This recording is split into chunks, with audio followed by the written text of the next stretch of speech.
നമ്മൾ കൂട് തുറക്കാൻ പോകണം. കൂട് തുറക്കുന്നതിന് മുന്നേ നമ്മൾ ശ്രദ്ധിക്കേണ്ട 1-2 കാര്യങ്ങൾ എന്താണെന്ന് വെച്ചാൽ, ഒന്ന്, നമ്മുടെ ശരീരത്ത് പെർഫ്യൂംസ് ഒന്നും ഉണ്ടാവാൻ പാടില്ല. സ്മെല്ലുള്ള ക്രീം, നാച്ചുറൽ അല്ലാത്തൊന്നും നമ്മളെ ശരീരത്ത് പാടില്ല. ഒന്നും കോസ്മെറ്റിക്സിൻ്റെ സ്മെല്ലൊന്നും ഇവർക്ക് ഇഷ്ടമല്ല. ഒരു കുത്തൽ നിർബന്ധമായിട്ട് ഒരു കുത്തും. അതുകൊണ്ട് സ്പ്രേ ഒന്നും അടിക്കാതെ നല്ല വൃത്തിയിൽ വേണം കൂടിനെ അപ്രോച്ച് ചെയ്യാൻ. രണ്ടാമത്തെ, നമ്മൾ കൂട് തുറക്കുന്ന സമയത്ത് പെട്ടെന്ന് കൂട് തുറക്കാൻ പാടില്ല. കാരണം ഇതിനകത്ത് 37.5 ഡിഗ്രി ചൂടിലാണ് അവർ കൂട് നിലനിർത്തുക. അപ്പോൾ നമ്മുടെ അന്തരീക്ഷത്തിലുള്ള ചൂടും ഇതും കൂടെ രണ്ടും കൂടെ മിക്സ് ആവാനുള്ളൊരു ടൈമിങ് അവർക്ക് കൊടുക്കണം. നമ്മൾ പെട്ടെന്ന് തുറന്നു കഴിഞ്ഞാൽ പെട്ടെന്ന് ഈ ചേഞ്ചിങ് വരുമ്പോൾ അവർ നമ്മളെ കുത്തും. അപ്പോൾ ആ കാര്യം കൂടെ ശ്രദ്ധിക്കണം. മാത്രമല്ല, വളരെ സ്ലോ ആയിട്ട് വേണം നമ്മുടെ എല്ലാ മൂവ്മെൻറ്റും ഇവരുടെ ഇടയിൽ നടത്താൻ. അപ്പോൾ നമ്മളെ ഫസ്റ്റിൽ നമ്മൾ ചെയ്യേണ്ടത്, കൂടിൻ്റെ അടുത്ത് വന്നു കഴിഞ്ഞാൽ കൂടിനെ 2 പ്രാവശ്യം ഒന്ന് മുട്ടി നമ്മളെ പ്രസൻസ് അവരെ അറിയിക്കണം. അതിനുശേഷം പതുക്കെ ഡോറൊന്ന് മുൻവശം തുറന്ന് വെച്ചിട്ട് വേണം എടുക്കാൻ. എടുത്ത് നമ്മൾ ഇതിൻ്റെ കവറിൽ ഈച്ച ഉണ്ടോ എന്ന് നോക്കണം. ഉണ്ടെങ്കിൽ അതിനെ കമഴ്ത്തി വെക്കണം. ഓക്കെ, ഈച്ച ഉണ്ടെങ്കിൽ കമഴ്ത്തി വെച്ചാൽ അത് അവിടെ ഇരുന്നോളും. ഇപ്പോൾ നമുക്കിവിടെ ആവശ്യം ഈ ഫ്രെയിം എടുക്കലാണ്. അപ്പോൾ നമുക്ക് ഈ ഹണി ചേമ്പർ, ഫീഡിങ്ങിനുള്ള ഹണി ചേമ്പർ കൂടെ എടുത്ത് മാറ്റേണ്ടതുണ്ട്. അപ്പോൾ നമ്മൾ അടി ചേമ്പറോട് കൂടിയിട്ട് വേണം എടുത്ത് മാറ്റി വെക്കണം. ഓക്കെ, അപ്പോൾ ഇതാണ് അറ. ഇനി ഇതിൻ്റെ മേലെ നമ്മൾ അഡീഷണൽ കൊണ്ടുവന്ന ഈ ഒരു ബ്രൂട്ട് ചേമ്പർ വെക്കണം. കാരണം ഇതിൽ നിന്ന് ഒരു ഫ്രെയിം എടുത്ത് മൂവ് ചെയ്തല്ലാതെ നമുക്കിതിലൊന്നും കാണാൻ പറ്റില്ല. അപ്പോൾ അതിനു വേണ്ടി നമ്മളൊരു ബ്രൂട്ട് ചേമ്പർ വെക്കണം. ഇനി ഫ്രെയിം എടുക്കുമ്പോൾ നമ്മൾ ശ്രദ്ധിക്കേണ്ടത്, ആദ്യത്തെ ഫ്രെയിം നമ്മൾ എടുക്കുമ്പോൾ നമുക്കറിയാം ലെഫ്റ്റ് സൈഡിൽ നിന്നാണ് ഫ്രെയിം എണ്ണി തുടങ്ങുക. ഇതാണ് 1ാമത്തെ ഫ്രെയിം, ഇത് 2ാമത്തേത്, 3, 4, 5, 6. അപ്പോൾ ഏറ്റവും പുതിയ അറ ഏതായിരിക്കും, ഏറ്റവും പഴയ അറ ഏതായിരിക്കും. അപ്പോൾ നമ്മൾ ഈ 6ാമത്തെ ഫ്രെയിം ആദ്യം പൊക്കണം. പൊക്കുമ്പോൾ നമ്മൾ ശ്രദ്ധിക്കേണ്ടത് ബാലൻസ്ഡ് ആയിരിക്കണം. എപ്പോഴും അറകൾ പൊക്കുമ്പോൾ 2 സൈഡിലും തട്ടാൻ പാടില്ല. തട്ടാതെ പതുക്കെ വേണം പൊക്കാൻ. ഇപ്പോൾ ഇത് നമ്മൾ പൊക്കി കണ്ടാ. ഇതാണ് ഫസ്റ്റ് ഫ്രെയിം. ഫസ്റ്റ് ഫ്രെയിമിൽ നിങ്ങൾക്ക് കണ്ടാലറിയാം പുതിയ അറയായിരിക്കും, വെളുത്ത അറയാണ്. കംപ്ലീറ്റ് ആയില്ല, ഇവർ ചെയ്ത് തുടങ്ങുന്നേ ഉള്ളൂ, കംപ്ലീറ്റ് ആയിട്ടില്ല കണ്ടാ. ഓക്കെ, അപ്പോൾ ഈ അറയെ നമ്മൾ മാറ്റുകയാണ്. അപ്പോൾ അതിൽ റാണി ഉണ്ടോ എന്നാണ് ഒബ്സർവ് ചെയ്യുന്നത്. റാണി ഇതിൽ കാണാനില്ല.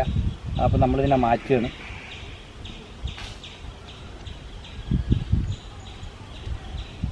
ഇതിനെ മാറ്റി വെക്കുകയാണ്. മറ്റൊരു കാര്യം കൂടെ നമ്മൾ ശ്രദ്ധിക്കേണ്ടത്, ഒരുപാട് സമയം നമ്മൾ കൂടിനെ തുറന്ന് വെക്കാൻ പാടില്ല. അപ്പോഴും ഒരു വയലൻ്റായിട്ട് കുത്താൻ തുടങ്ങും.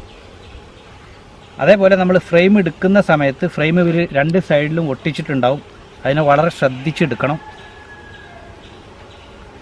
പതുക്കെ പൊക്കുക.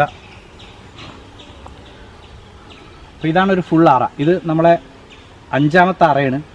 അപ്പോൾ ഇതിലാണ് നമ്മൾ ഒരുപാട് കാര്യങ്ങൾ ഒബ്സർവ് ചെയ്യാൻ പോകുന്നത്.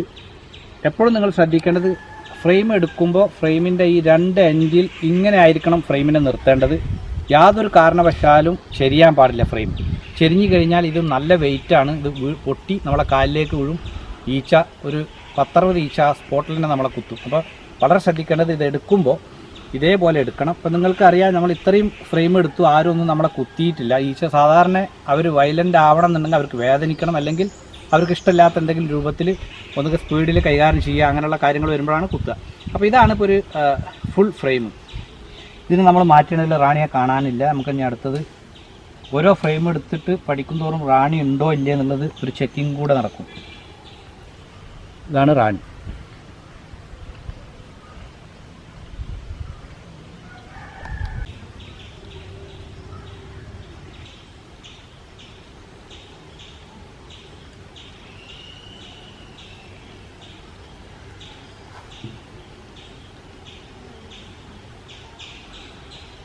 ഇനി ഓരോ ഫ്രെയിമിനെ നമ്മൾ തിരിച്ച് ഇൻസേർട്ട് ചെയ്യാണ്.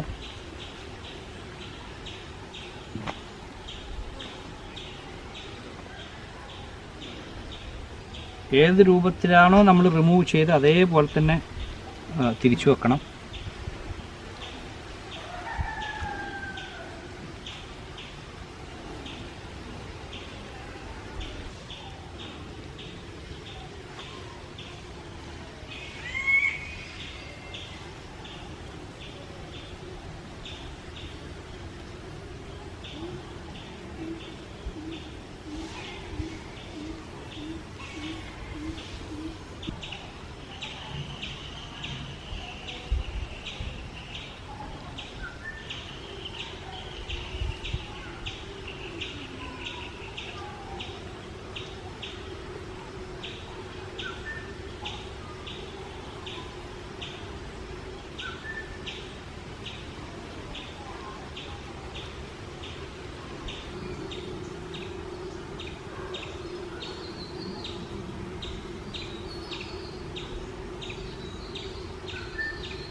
ക്ലോസ് ഹണി ചേമ്പർ വെച്ച് ക്ലോസ് ചെയ്യുന്നു. ഓക്കെ, ഒരു കൂട് സ്ട്രോങ് ആണോ എന്ന് അറിയാൻ, ഒരു കൂട് ഓക്കെ ആണോ എന്ന് അറിയാൻ ഇതുപോലെ ഒരു ഫ്രെയിം എടുത്ത് നമ്മൾ ഒബ്സർവ് ചെയ്യണം. അപ്പോൾ അതിൽ മുട്ട, പുഴു, സമാധി 3 പൊസിഷനിലുള്ള കുഞ്ഞുങ്ങൾ അതിലുണ്ടെങ്കിൽ ആ കൂട് ഓക്കെയാണ്, അതിലുള്ള റാണി ഓക്കെയാണ്. ഇതൊന്നും ഇല്ലാത്തൊരു കണ്ടീഷനിലാണ് കൂടെങ്കിൽ, കൂട് ഡ്രൈ ആയി കിടക്കണ, അറകൾ മൊത്തം കാലിയാണെങ്കിൽ മനസ്സിലാക്കണം, ഒന്നുകിൽ ആ കൂട് ഒഴിഞ്ഞു പോകാനുള്ളൊരു ശ്രമത്തിലാണ്, അല്ലെങ്കിൽ അതിലെ റാണി മിസ്സായിട്ടുണ്ട്, റാണി ഒന്നുകിൽ ഡാമേജ് ആയിട്ടുണ്ടാവും, എന്തെങ്കിലും റാണിക്ക് എന്തെങ്കിലും സംഭവിച്ചിട്ടുണ്ടാവും. അപ്പോൾ ഇങ്ങനെയാണ് നമ്മളൊരു കൂടിൻ്റെ അവസ്ഥ ഇതുപോലെ ചെക്ക് ചെയ്തിട്ട് നമുക്ക് മനസ്സിലാക്കാം. അപ്പോൾ വീഡിയോ എല്ലാവർക്കും ഇഷ്ടമായി എന്ന് കരുതുന്നു. വിടവാങ്ങുകയാണ്. നന്ദി, നമസ്കാരം.